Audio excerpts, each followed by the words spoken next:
Assalamualaikum warahmatullahi wabarakatuh. Waalaikumsalam warahmatullahi wabarakatuh. Bismillahirrahmanirrahim. Alhamdulillahi rabbil alamin. Wassalatu wassalamu ala ashrafil anbiya'i wal mursalin, Sayyidina wa maulana Muhammadin wa ala alihi wa ashabihil mujahidin at-tahirin, amma ba'du. Saudara-saudara kaum muslimin rahimakumullah. Pada pertemuan kali ini kita akan membicarakan riwayat Nabi Adam alaihi salam.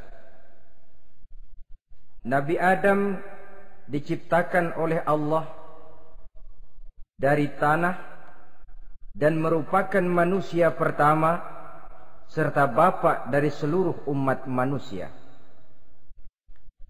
Pada saat Allah hendak menciptakan Nabi Adam, Allah berkata kepada malaikat, "Inni ja'ilun fil ardi khalifah." Aku akan menjadikan seorang khalifah di permukaan bumi. Malaikat dengan nada sedikit protes berkata, "Ataj'alu fiha may yufsidu fiha wa yasfiku ad-dima wa nahnu nusabbihu bihamdik wa nuqaddisu lak." Tuhan, apa perlunya engkau ciptakan seorang khalifah di permukaan bumi? Kelak kalau mereka berkembang biak, kerjanya hanya akan melakukan kerusakan, menumpahkan darah, saling bermusuhan satu sama lain. Sedangkan kami, kata malaikat, sudah cukup bertasbih memuji kebesaranmu. Allah kemudian menjawab, "Inni a'lamu ma la ta'lamun." Aku lebih tahu tentang apa yang kalian semua tidak mengetahuinya. Setelah diciptakan Nabi Adam daripada tanah, ditiupkan roh, maka Allah kemudian mengajarkan kepada Nabi Adam berbagai macam ilmu pengetahuan. Wa 'allama Adam al-asma'a kullaha. Kemudian Allah mengajarkan Nabi Adam nama-nama segala sesuatu. Nama merupakan simbol daripada ilmu pengetahuan. Nabi Adam akan dijadikan khalifah di permukaan bumi. Maka dibekali oleh Allah Subhanahu wa taala al-asma'a kullaha, nama-nama segala sesuatu. Yang dimaksud di sini ialah al-ulumal katsirah, ilmu pengetahuan yang banyak. Malaikat pada mulanya protes. Kami kan sudah cukup bertasbih Tuhan. Kami kan sudah cukup memujimu. Untuk apa lagi membuat manusia sebagai khalifah di permukaan bumi? Seolah-olah malaikat tidak setuju. Allah yang maha tahu rahasia segala sesuatu memberikan vonis, aku lebih tahu tentang apa yang kalian semua tidak tahu. Oleh karena Nabi Adam dipersiapkan untuk menjadi seorang khalifah di permukaan bumi, maka dibekali oleh Allah dengan ilmu pengetahuan. Begitu Nabi Adam dan begitu kita. Karena bukan cuma Nabi Adam, kita pun oleh Allah dijadikan sebagai khalifah-khalifah di permukaan bumi ini. Yang nilai kekhalifahan kita bergantung kepada kondisi kita masing-masing. Ada orang yang menjadi khalifah level internasional, menjadi pemimpin dunia Islam. Ada orang menjadi khalifah level nasional saja. Ada khalifah tingkat kota saja. Ada khalifah tingkat kecamatan. Ada khalifah tingkat RW, RT. Sekurang-kurangnya khalifah untuk tingkat rumah tangga masing-masing. Tanpa membekali diri dengan ilmu pengetahuan, jangan berharap kita akan bisa melaksanakan tugas sebagai khalifah di permukaan bumi ini. Apapun saja, Nabi mengajarkan, man arada dunya fa'alaihi bil ilmi, wa man arada al-akhirata fa'alaihi bil ilmi, wa man aradahuma fa'alaihi bil ilmi. Siapa yang menginginkan dunia harus dengan ilmu. Yang menginginkan akhirat juga harus dengan ilmu. Yang menginginkan dunia akhirat juga harus dengan ilmunya. Tanpa dasar ilmu, maka manusia tidak akan bisa menjalankan tugas kekhalifahan. Setelah diajarkan Adam nama segala sesuatu, dikonfrontir, dihadapkan dengan malaikat. Malaikat, kalau tadi kamu bilang buat apa perlunya menciptakan khalifah? Nih bentuknya. Adam. Sekarang malaikat, coba kamu sebutkan nama segala sesuatu ini yang ada di sini ini. Malaikat berkata, subhanaka la ilma lana illa ma 'allamtana. Ya Allah, kami tidak punya ilmu, kami tidak tahu semua itu kecuali apa yang telah Engkau ajarkan kepada kami. Kalau kamu tidak sanggup, Adam, sebutkan nama-nama semua itu. Adam menyebutkannya dengan lancar. Ketika itulah Allah memerintahkan malaikat untuk sujud kepada Nabi Adam alaihi salam. Sujud di sini bukan sujudul ibadah, sebab sujud ibadah kepada yang selain Allah haram. Tapi sujud di sini sujudut tawadhu' i'tirafan bi fadli Adam. Sujud merendahkan diri sebagai pengakuan terhadap keutamaan dan kelebihan Nabi Adam. Maka orang yang banyak ilmunya lebih utama dari orang yang hanya banyak ibadahnya.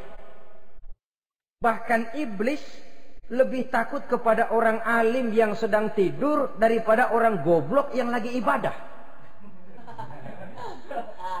Model ini diceritakan dalam Ihya-nya Imamul Ghazali. Iblis masuk ke masjid mau menggoda orang lagi sholat.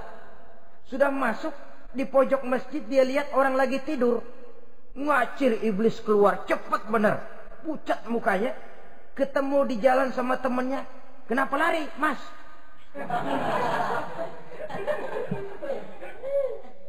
Kata temannya, saya mau goda orang sholat.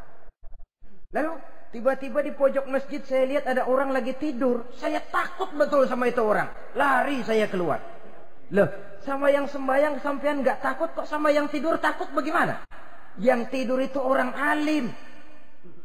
Yang lagi sembahyang itu orang goblok. Oh, godain orang goblok, saya colek juga dia lupa sembahyang. Tapi orang alim ini saya takut betul. Lah kalau diukur dengan malaikat waktu itu Nabi Adam, ibadahnya lebih banyak malaikat, jelas. Sudah bertasbih, sudah bertahmid malaikat. Nabi Adam baru diciptakan.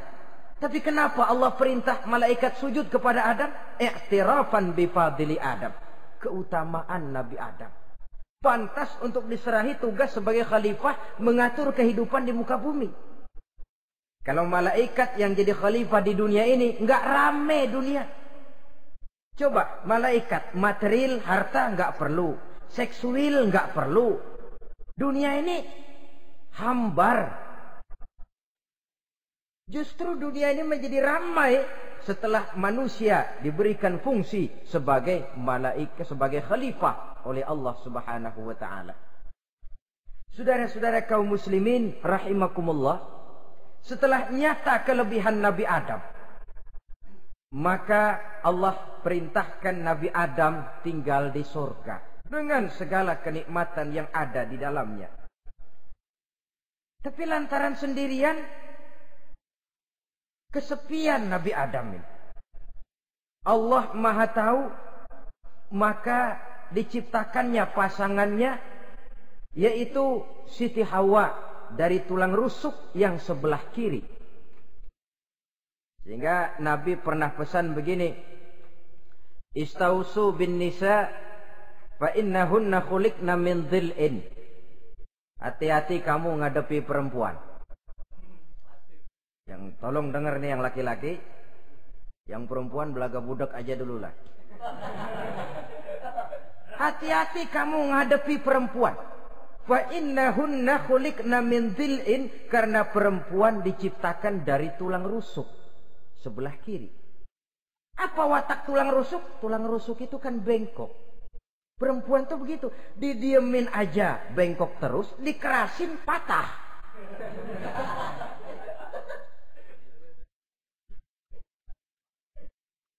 Saudara-saudara, di sini kita ambil satu hikmah bahwa ternyata yang bikin hidup terasa enak karena di sekitar kita banyak orang lain.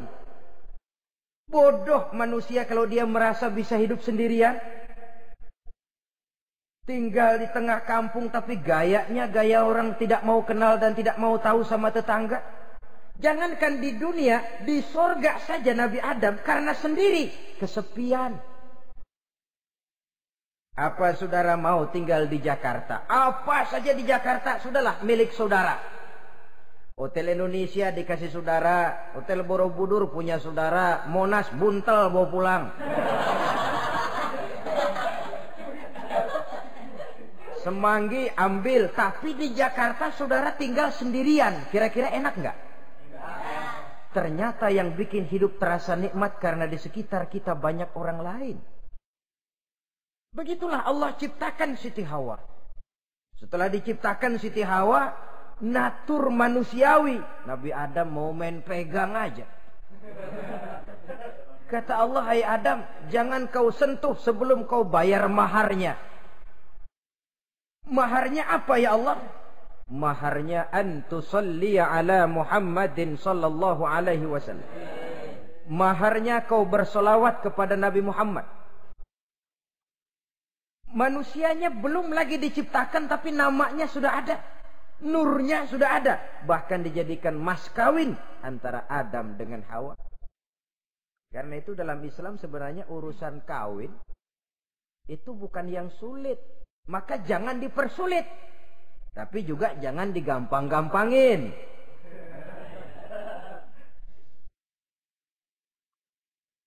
Artinya yang namanya mahar ini, walaupun cuma sebentuk cincin besi kalau orang sangat tidak mampu.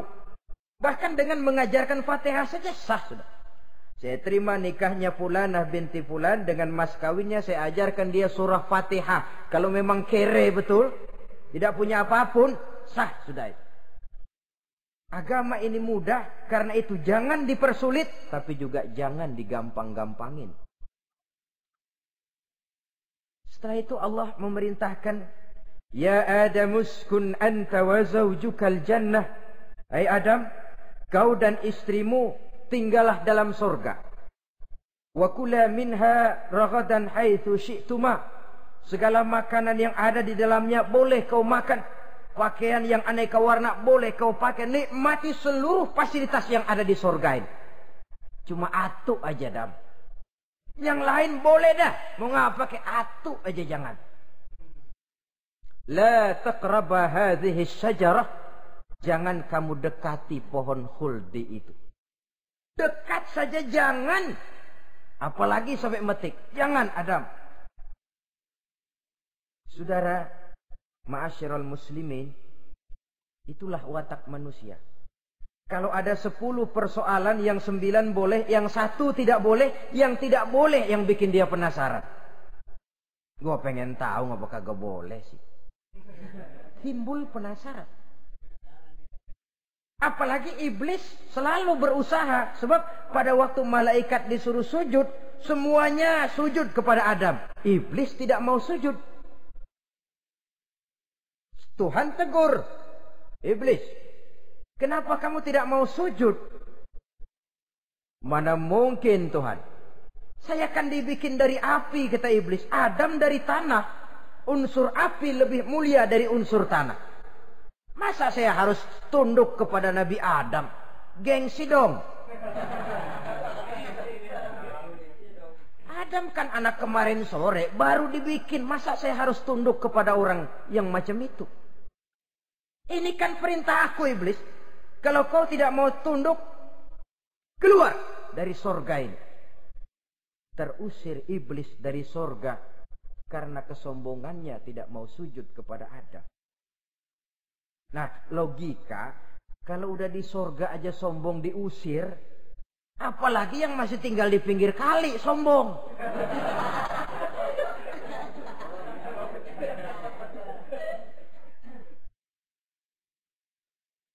Tapi sejak peristiwa terusirnya itu, iblis bikin proklamasi.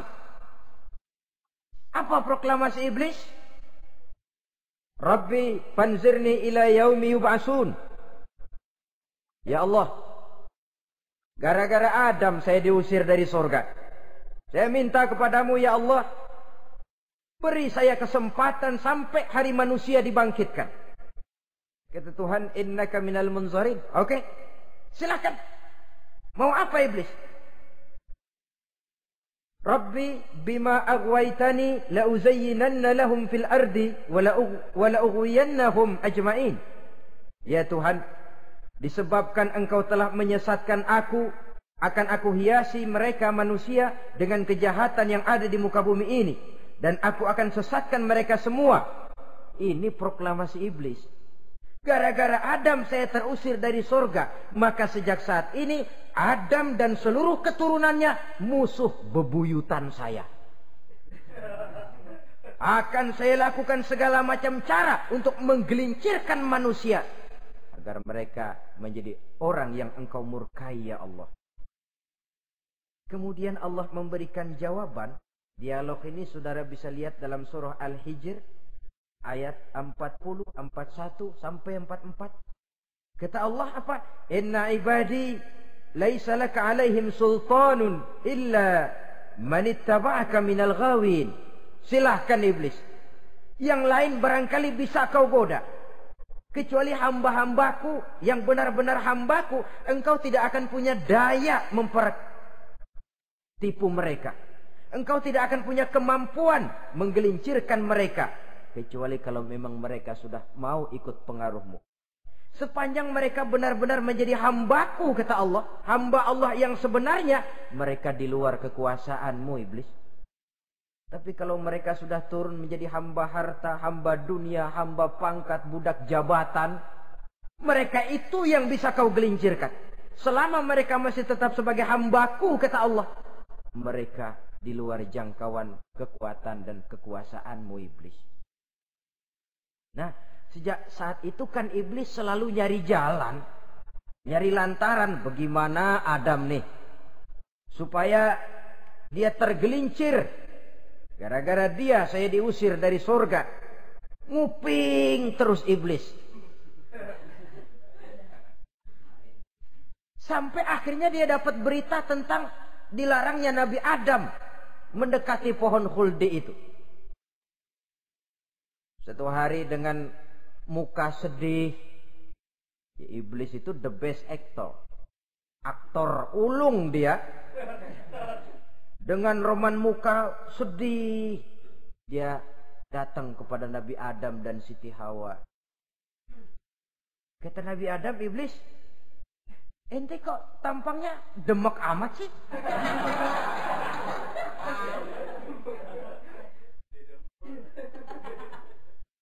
Kenapa begitu sedih? Adam, saya sebenarnya tidak ada yang bikin saya sedih. Cuma saya dapat berita bahwa engkau tidak akan selamanya di dalam surga ini. Wah Adam, kalau engkau bisa tetap tinggal di surga bersama istrimu, alangkah bahagianya saya, kata iblis. Tapi saya dapat kabar, ente nggak bakalan lama-lama di surga. Buktinya ente dilarang makan buah khuldi. Khuldun artinya kekal. Kalau kau makan buah itu, kau akan kekal di surga Adam. Tuhan nggak pengen, makanya dilarang. Wa qasamahuma inni lakuma laminan nasihin. Untuk memperkuat omongannya, sumpah si iblis. Bener Dam, saya sih ngomong cuma buat kepentingan ente. Saya sayang sama ente. Oh, yang tahu cuma saya dah. Bicaranya seolah-olah untuk kepentingan Nabi Adam. Sebenarnya tujuannya tidak lebih menjerumuskan Nabi Adam. Begitu iblis zaman dulu, zaman Adam, dan begitu iblis zaman sekarang. Seolah-olah bicaranya untuk kepentingan umat Islam, tapi sebenarnya tujuannya ngelecehin. Memperdayakan umat Islam. Dia bilang kepada Adam, saya sih cuma ngasih saran Adam, kalau ente pengen selamanya di surga, petik aja tuh buah. Pokoknya beres dah. Itu si Tuhan ngelarang, ya bohongin doang lo. Supaya kau dan istrimu tidak lama-lama di surga, maka dilarangnya kau memakan buah khuldi itu. Udah, embat saja. Saudara-saudara, tipu daya iblis ini bisa kita baca dalam surah Al-A'raf ayat 20 sampai ayat 22. Nabi Adam tergoda, ditambah oleh bujuk rayu Siti Hawa. Nabi Adam yang setengah hati itu akhirnya terpancing betul. Sebab itu perempuan, walaupun peranannya tidak begitu kelihatan, tapi memang sangat menentukan. Tidak ada seorang suami bisa sukses jadi apapun dia tanpa peran serta istrinya. Karena itu sebagai muslim, kita punya teman hidup dan kita punya lawan hidup. Siapa teman hidup kita? Dalam arti sempit, teman hidup kita istri. Kalau dia istri tentu suami yang taat kepada Allah dan Rasulnya. Dalam arti luas, teman hidup kita ialah setiap muslim. Setiap orang yang pandangan hidupnya sama dengan kita. Itu teman hidup. Lalu lawan hidup kita siapa? Lawan hidup kita secara mutlak iblis dalam segala bentuknya. Iblis yang berbentuk halus, ini ngusirnya rada lebih gampang. Konon ya, iblis setan itu kalau dengar orang azan kan lari. Takut dia, dibacakan bismillah, minggir. Yang sulit diusir ini iblis yang berbentuk manusia. Diazanin nyengir.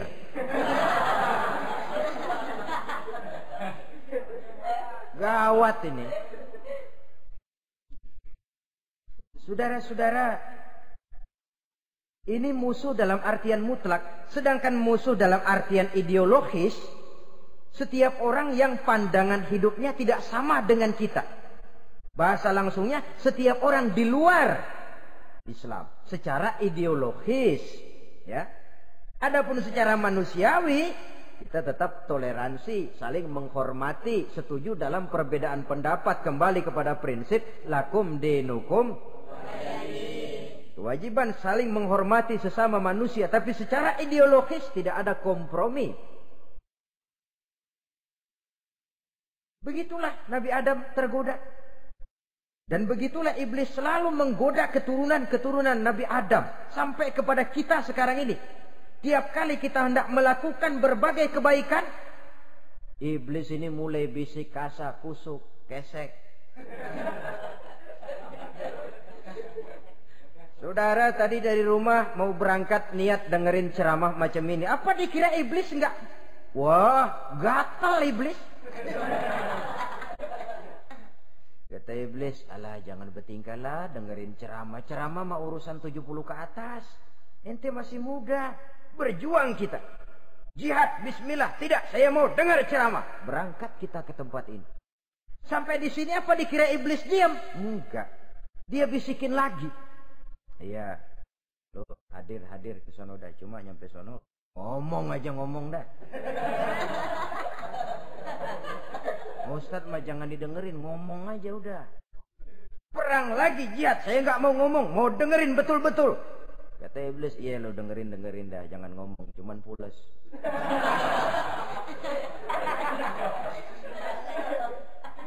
Segala macam cara dilakukan oleh iblis untuk menggelincirkan manusia.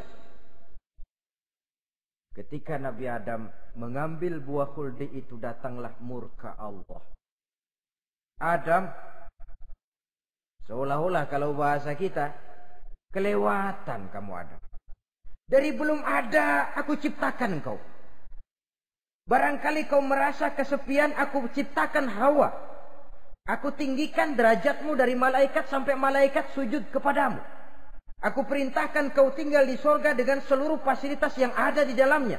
Cuma satu yang aku minta, jangan dekati pohon khuldi, engkau tidak sanggup Adam. Keluar dari sorga ini. Terusir Nabi Adam dan Siti Hawa dari sorga. Turun ke dunia ini.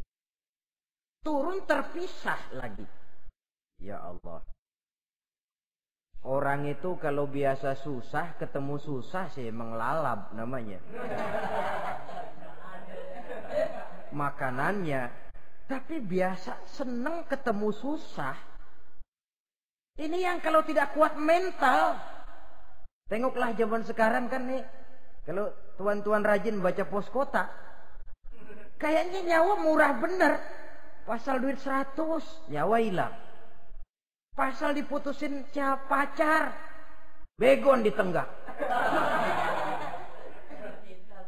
Gantung diri pakai tali plastik. Murah betul kelihatannya jiwa itu. Sehingga pantas kalau Nabi pernah katakan irhamu salasatan minan nas, sayangilah 3 macam manusia. Pertama, azizan zalla, orang mulia yang jatuh hina. Pejabat tinggi kalau pensiun kesian bener. Ya Allah. Udah nggak ada yang ngasih hormat, tanda tangan nggak laku. Azizan zalla, orang mulia yang jatuh hina. Yang kedua, ghaniyan qad iftaqara, orang kaya jatuh miskin. Dari hidup serba ada jatuh melarat. Yang ketiga, faqihan yal'abu bihil juhal, ahli fikih ngerti hukum tapi dipermainkan oleh orang-orang bodoh yang kebetulan punya kekuasaan. Lalu keluar fatwa sesuai dengan pesan sponsor. Yang halal bisa jadi haram, yang haram dibikin remeng-remeng. Ahli fikih dipermainkan oleh orang bodoh. Kasihan betul. Terpisah Adam dengan Hawa ini. Adapun Nabi Adam turun menyesal dengan seluruh kesalahannya, sujud, taubat, menangis. Menurut riwayat 300 tahun beliau sujud seraya membaca Rabbana zalamna anfusana wa illam taghfir lana wa tarhamna lanakunanna minal khasirin. Ini doanya Nabi Adam. Ya Allah, kami telah zalim kepada diri kami sendiri. Andai kata engkau tidak kasihan, tidak memberikan ampun kepada dosa yang kami lakukan, sungguh kami termasuk ke dalam golongan orang-orang yang rugi. Ini yang dibaca Nabi Adam dalam taubatnya. Di akhir taubatnya, Nabi Adam munajat kepada Allah, ya Allah, dengan kebesaran Muhammad ampunilah dosa saya. Allah tegur, kaifa araftahu ya Adam walam akhluqhu. Dari mana kau bisa tahu nama Muhammad Adam padahal aku ciptakan saja belum manusianya. Kata Nabi Adam, pertama ketika engkau ciptakan saya, engkau tiupkan ruh ke dalam jasad saya, terbuka mata saya memandang ke bawah arasmu. Di sana nampak dengan jelas tertulis di kaki arasmu, La ilaha illallah Muhammadur Rasulullah. Taulah saya bahwa Muhammad ini orang yang paling dekat dengan engkau ya Allah. Sampai namanya bergandengan dengan namamu di kaki arasmu. Yang kedua, ketika saya hendak menyentuh Hawa, kau juga yang mengatakan jangan kau bayar maharnya sebelum kau bersolawat kepada beliau. Saudara hadirin yang saya hormati, Nabi Adam diterima taubatnya oleh Allah. Kemudian dipertemukan kembali dengan Siti Hawa setelah sekian lama berpisah. Pertemuan itu terjadi di satu dataran luas, di satu padang yang luas, yang sampai sekarang dinamakan dengan Padang Arafat. Tempat para ibadah haji melakukan wukuf, yaitu puncak pelaksanaan ibadah haji. Dan pertemuan itu sendiri terjadi di atas sebuah bukit kecil yang diabadikan dengan nama Jabal Rahmah di kawasan Arafat itu. Di atas Jabal Rahmah itu ada satu monumen kecil untuk mengabadikan pertemuan Nabi Adam dengan Siti Hawa. Lalu tinggallah keduanya di permukaan bumi ini. Oleh Allah diberikan karunia keturunan yang banyak. Dan tiap kali lahir kembar. Kembarnya laki perempuan, laki perempuan, laki perempuan. Dari sinilah berkembang biak manusia. Di mana di zaman Nabi Adam perkawinannya silang. Karena tentu tidak ada manusia lain. Perkawinan silang itu artinya, kalau si A dan B, A ini laki, B perempuan, kemudian lahir kembar kedua antara C dengan D, maka begitulah yang A dikawinkan dengan D, yang C dikawinkan dengan B. Perkawinan silang. Tidak boleh perkawinan yang kembar sama waktu dilahirkan. Nah, di antara putra-putra Nabi Adam yang kemudian juga membuat sejarah, yaitu Habil dan Qabil. Habil, saudara kembarnya namanya Labuda, perempuan. Qabil, saudara perempuannya Iklima. Menurut hukum perkawinan waktu itu harus silang. Habil harus kawin dengan Iklima dan Qabil harus kawin dengan Labuda. Tapi Qabil protes. Dia kepengen kawin dengan saudara kembarnya sendiri. Dalam arti yang sama-sama dilahirkan dengan dia, yaitu Iklima. Kenapa? Karena kebetulan rupa Iklima ini lebih cantik daripada Labuda. Protes kepada ayahandanya Nabi Adam. Apa? Saya tidak terima, saya harus kawin dengan Iklima. Tidak Qabil, kamu harus kawin dengan Labuda. Enggak mau. Kenapa dengan Labuda? Kurang kece.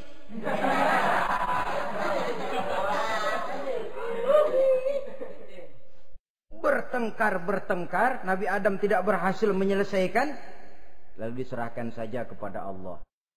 Kata Allah begini saja, bikin korban, kamu berdua, Habil, Qabil. Siapa yang korbannya aku terima, dia boleh kawin sama Iklima. Ternyata korban yang diterima adalah korbannya Habil. Jadilah Habil kawin dengan Iklima. Tapi Qabil tidak puas. Dendam kesumatnya timbul, iblis ngilikin. Kresek. Akhirnya dibunuh saudaranya Habil ini. Inilah sejarah pembunuhan pertama dalam kehidupan manusia. Qabil membunuh Habil. Habis dibunuh bingung. Bagaimana naroknya ini mayat? Allah lalu memberikan petunjuk.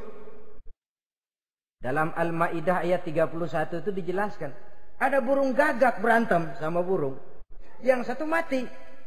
Nah, oleh yang masih hidup, tanah ini dicakar-cakar sama kakinya dan sama paruhnya.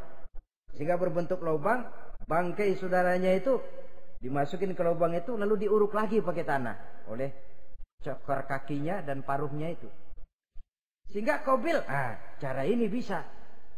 Itulah sejarah penguburan pertama dalam perkembangan manusia.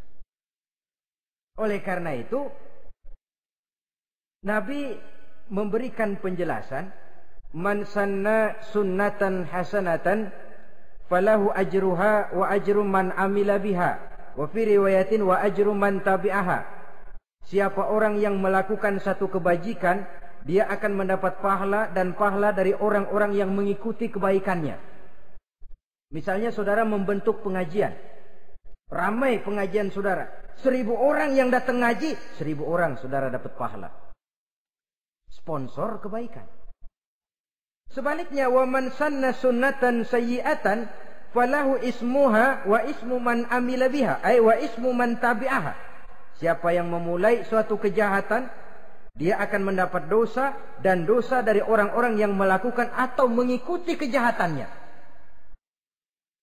Umpamanya saudara mengadakan pesta. Lalu dalam pesta itu terjadi segala macam maksiat. Maka seluruh maksiat yang terjadi malam itu di tempat itu, saudara ikut dapat dosanya. Kenapa? Sponsor. Tiap kali ada pembunuhan, Qabil dapat andil dosa. Kenapa? Sponsor. Tapi kalau 2 orang muslim, ini masalahnya Habil nggak ngelawan kan, dibunuh. Tapi kalau 2 orang muslim berkelahi, kata Nabi apa? Apabila 2 orang muslim saling berbunuh-bunuhan, maka al-qatil wal maqtul finnar. Baik yang membunuh ataupun yang dibunuh, dua-duanya neraka. Sahabat heran, ya Rasul, kalau yang ngebunuh masuk neraka pantas, tapi ini yang dibunuh kenapa neraka juga? Soalnya sama-sama niat. Cuman keduluan aja. Itu kan masalahnya. Andai kata dia nggak terbunuh, dia yang akan membunuh. Niat itu sudah ada. Nah kalau Habil ini dia tidak punya niat membunuh, dia memang dibunuh oleh Qabil. Saudara-saudara kaum muslimin rahimakumullah. Lalu dari situlah berkembang biak keturunan Nabi Adam alaihi salam. Sehingga dengan demikian bisa kita katakan sebagai satu konklusi. Pertama, bahwa manusia adalah makhluk Allah yang menempati kedudukan tertinggi. Dan berasal dari Nabi Adam sebagai manusia pertama. Dengan malaikat sekalipun, manusia sebenarnya lebih tinggi. Kapan? Kalau dia tetap benar-benar sebagai hamba Allah. Yang membekali diri dengan ilmu pengetahuan. Laqad khalaqnal insana fi ahsani taqwim. Kami ciptakan manusia dalam bentuk yang paling baik. Dan ketinggian manusia itu tidak ditentukan oleh bahan-bahan dari mana manusia diciptakan. Tapi ditentukan oleh adanya roh yang ditiupkan ke dalam jasadnya. Dan kemampuan yang ditimbulkan oleh nilai-nilai rohaniah tadi. Kalau secara biologis kita ini semua bahannya sama. Dari saripati mak tanah yang menghasilkan buah yang dimakan oleh mak bapak kita. Membentuk hormon, menghasilkan sperma. Terjadi kerjasama yang baik antara ibu dan bapak. Sehingga kemudian melahirkan kita ke alam dunia ini. Secara biologis bahan kita sama. Dan tidak itu yang menentukan ketinggian manusia. Walaupun keturunan juga mempengaruhi. Sebab sekarang ada istilah ramai orang bicara bayi tabung. Dan majelis ulama sudah memberikan fatwa kalau spermanya itu berasal dari sang bapak, tidak jadi masalah. Tapi kalau dari orang lain, haram. Yang lebih celaka lagi di negara maju, tidak lewat proses alam rahim. Jadi dalam satu tabung yang diberikan suhu yang mirip dalam kandungan, di situ dipertemukan antara sperma, air mani laki-laki, dengan ovum, air mani perempuan. Diberikan suhu yang mirip dalam kandungan, dan itu diharapkan bisa menghasilkan manusia lewat tabung kaca itu. Saya tidak sanggup bayangkan kalau sekarang orang tanya usul asal-usul kita, kan kita masih enak jawab. Kamu anak siapa? Oh, bapak saya Fulan, ibu saya Fulana. Oh, kenal saya. Tapi manusia yang akan datang kalau proyek ini berhasil, bapakmu siapa? Enggak tahu, saya dulu keluar dari tabung, Pak. Rendah betul martabat manusia. Sama saja dengan ada perempuan pernah protes, Pak, Islam itu enggak adil katanya. Kenapa? Masa dalam Islam laki-laki boleh kawin lebih dari satu, tapi perempuan enggak boleh kawin lebih dari satu? Supaya sama-sama adil, boleh dong perempuan punya laki lebih dari satu. Saya bilang, justru disitulah Islam itu hendak menjaga martabat manusia. Kalau seorang suami punya istri empat-empatnya lalu hamil, bapaknya jelas. Tapi kalau perempuan satu punya suami 4 lalu hamil, bapaknya yang mana ya?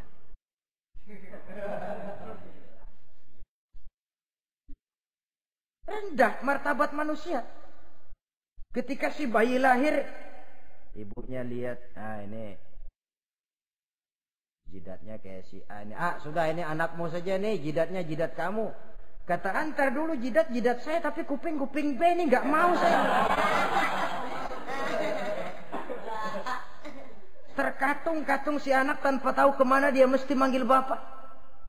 Ibu daftarin anak ke sekolah, Pak Guru tanya lagi, ini bin siapa Bu? Bingung lah, udah tulis Bu, bin rame-rame.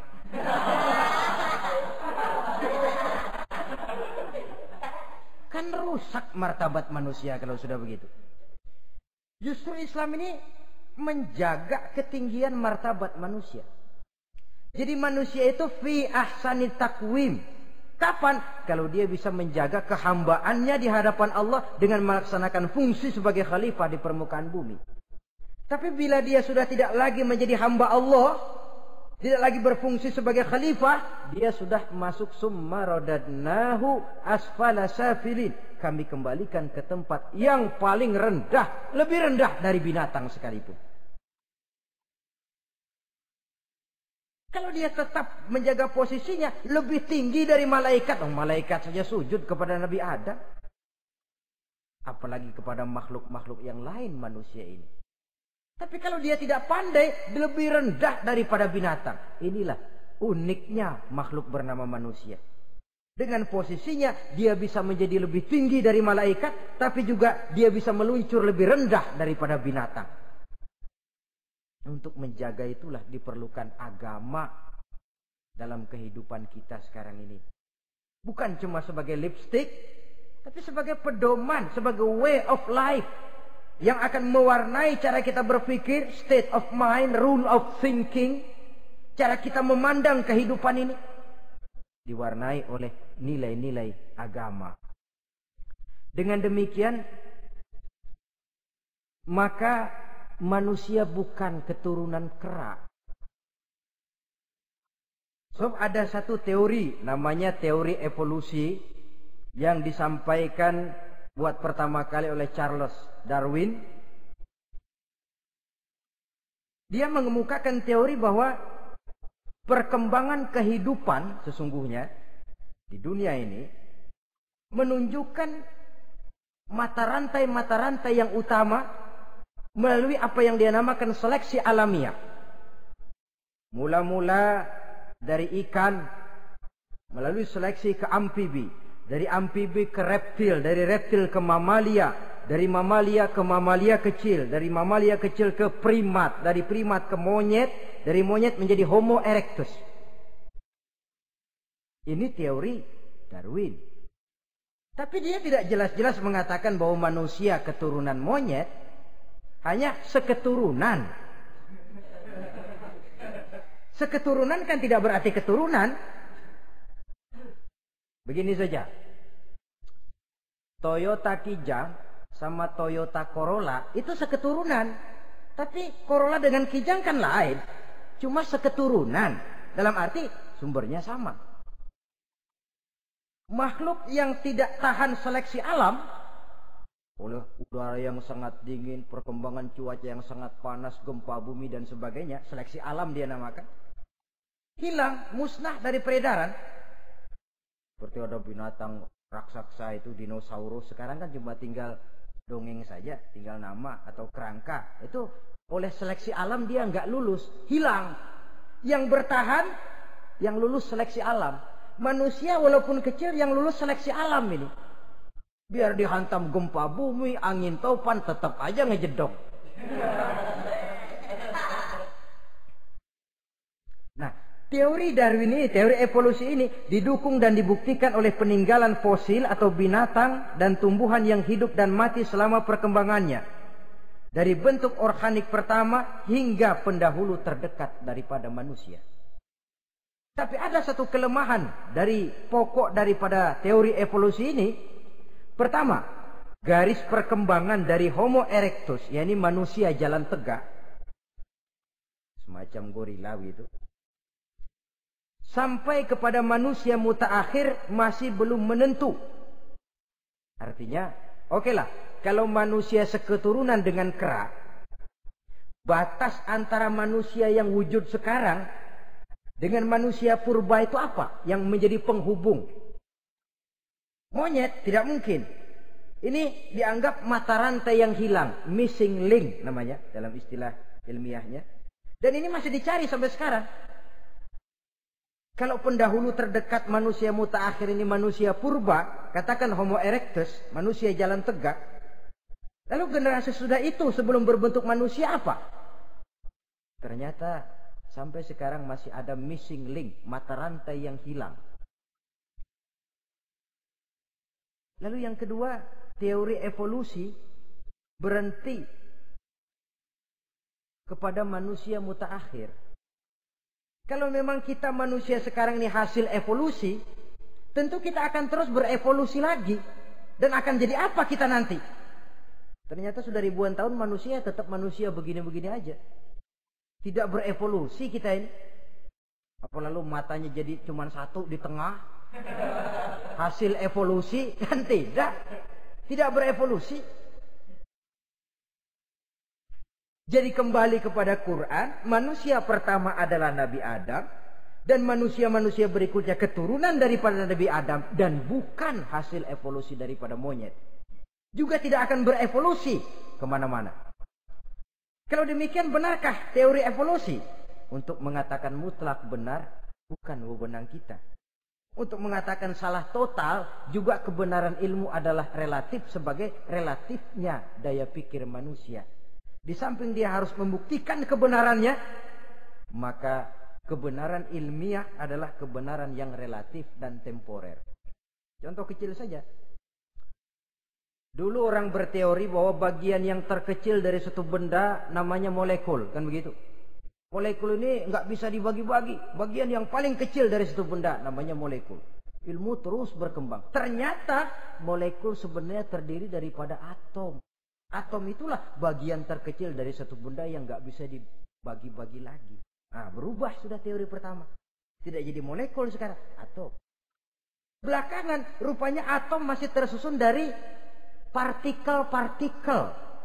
Partikel inilah bagian yang terkecil dari satu benda. Berubah lagi sudah. Dan tidak mustahil akan ada penemuan bahwa partikel pun masih bisa dibagi-bagi lagi. Begitu juga dengan teori evolusi ini. Sehingga beberapa ahli semacam Dr. Charles Oxnard, Dr. Jane Paul Hallett dari Chicago dan California, mereka sudah membantah teori evolusi ini. Namun masalah paling pokok dari kita ialah kita diciptakan oleh Allah berasal dari Nabi Adam alaihi salam. Nabi Adam diciptakan dari tanah. Dan kita bukan hasil dari evolusi, juga tidak akan berevolusi.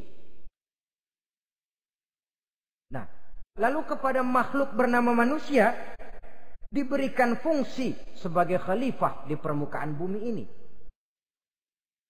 Ini yang dulunya malaikat protes. Sebagai khalifah, tugas kita apa?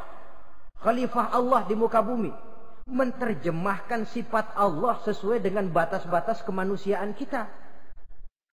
Allah Maha Pengasih. Berusahalah kita pengasih kepada makhluk sesuai dengan batasan manusiawi kita. Allah Maha Menolong. Ringan tanganlah kita menolong orang yang memerlukan sesuai dengan batas kemampuan kita. Fungsi khalifah.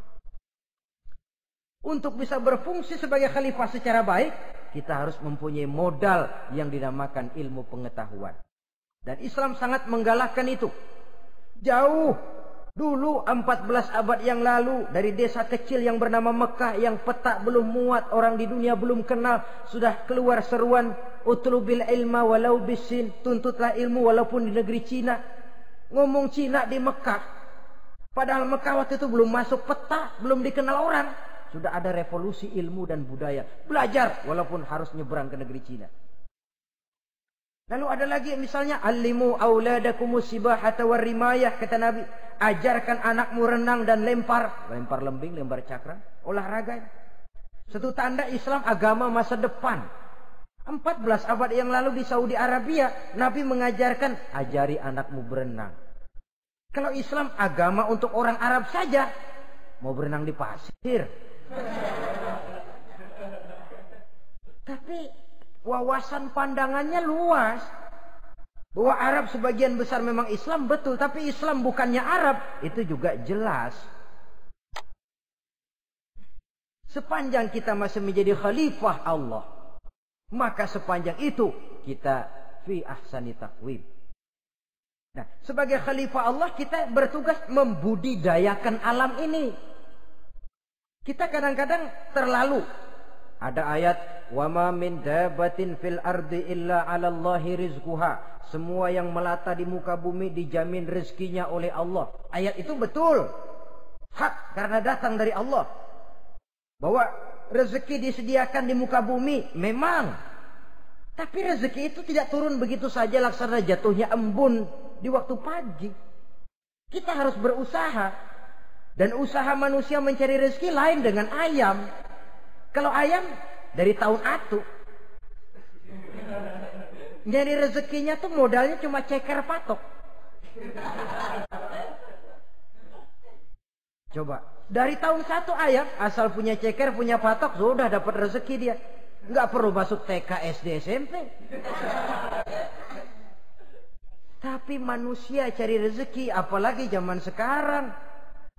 Persaingan hidup tajam, lapangan kerja sulit, tensi ekonomi tinggi. Masuk sekolah urusan, tamat sekolah urusan. Kadang-kadang dilema juga. Masuk perguruan tinggi negeri sulitnya setengah mati kayak onta masuk ke lubang jarum.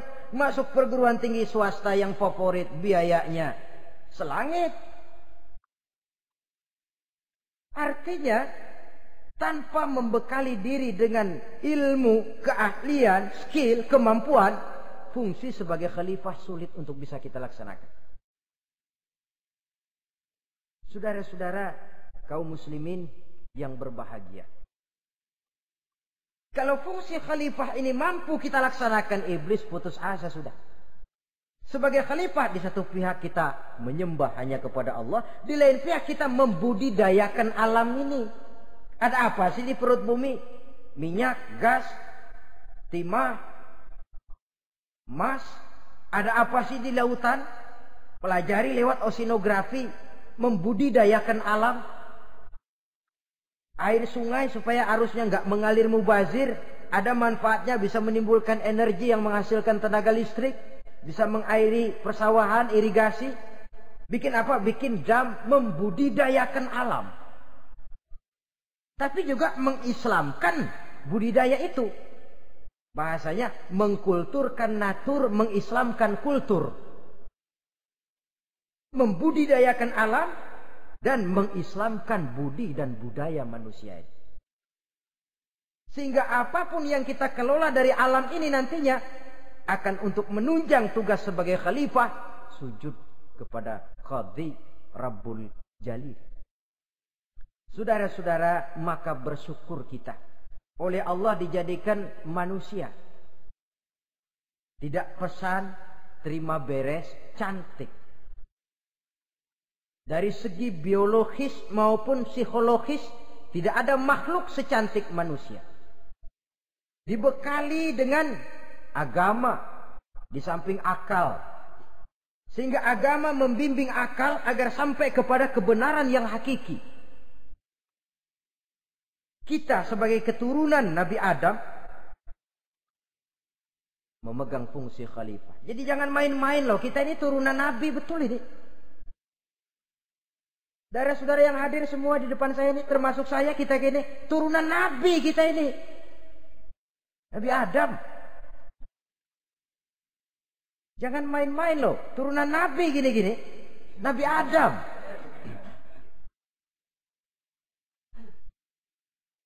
sayang kalau posisi yang tinggi kita tidak melaksanakan fungsi yang tinggi. Sayang betul. Sebab itu manusia harus adil kepada dirinya dalam arti menjaga diri dari sesuatu yang bisa menghancurkan ketinggiannya dalam pandangan Allah. Jadi kalau kita sudah lemparkan diri ke meja judi, hanyutkan diri ke tempat mabuk, hancurkan diri di tempat maksiat, itu sudah tidak adil kepada diri sendiri. Tidak bisa menjaga ketinggian yang diberikan Allah kepada kita. Dikasih baju bersih, dicemplungin di comberan, diinjek-injek lagi. Kita ini diciptakan fi ahsani taqwim. Masa mau turun berbuat seperti binatang, itu makhluk rendah? Masa mau mengikuti tipu dayanya iblis, dia sudah proklamasikan bahwa itu musuh bebuyutan kita? Innahu lakum aduwwum mubin. Setan musuhmu yang jelas dalam segala bentuknya. Saudara-saudara, untuk berfungsi sebagai khalifah ini sekali lagi, bekali diri dengan ilmu pengetahuan. Dan ilmu itu di zaman kita sekarang tentu kalau Nabi Adam diajari langsung oleh Allah, wa 'allama Adam al-asma'a kullaha. Lah kalau kita mau nunggu Tuhan ngajarin, geblek terus. Ya tidak mustahil Allah memberikan ilmu yang disebut ilmu laduni ya. Transfer. Langsung Allah memberikan kepada seorang hamba, membukakan pintu hatinya. Tapi bukan potongan kayak kita yang dapat ilmu laduni macam begitu. Satu contoh, menurut ceritanya, Hadratus Syekh Kiai Hasyim Asy'ari itu kan ngaji beliau kepada Kiai Khalil, Bangkalan, Madura. Kiai Khalil nih, Bali. 2 tahun. Berguru di sana, enggak diajarin apa-apa. Cuma kalau pagi nyari rumput. Tiap hari 2 tahun akhirnya. Hadratus Syekh bilang, Kiai, saya kapan diajari? Sudah Hasyim, kau pulang saja. Insya Allah kau alim. Gitu aja pulang jadi orang alim. Ya di samping terus beliau belajar ke Mekah. Kita harus melalui proses belajar. Ini untuk menunjang tugas kekhalifahan kita. Sebagai hamba Allah dan sebagai khalifah Allah di permukaan bumi. Sehingga 2 tugas ini bisa kita laksanakan dengan sebaik-baiknya. Menjaga martabat manusia sebagai makhluk yang mulia dan keturunan dari Nabi Adam alaihissalam. Saudara-saudara, ini sajalah pembicaraan kita kali ini. Terima kasih banyak atas segala perhatian. Mohon maaf atas segala kekurangan. Usikum wa nafsi bitaqwallah. Aqulu qauli hadza. Wassalamu alaikum warahmatullahi wabarakatuh.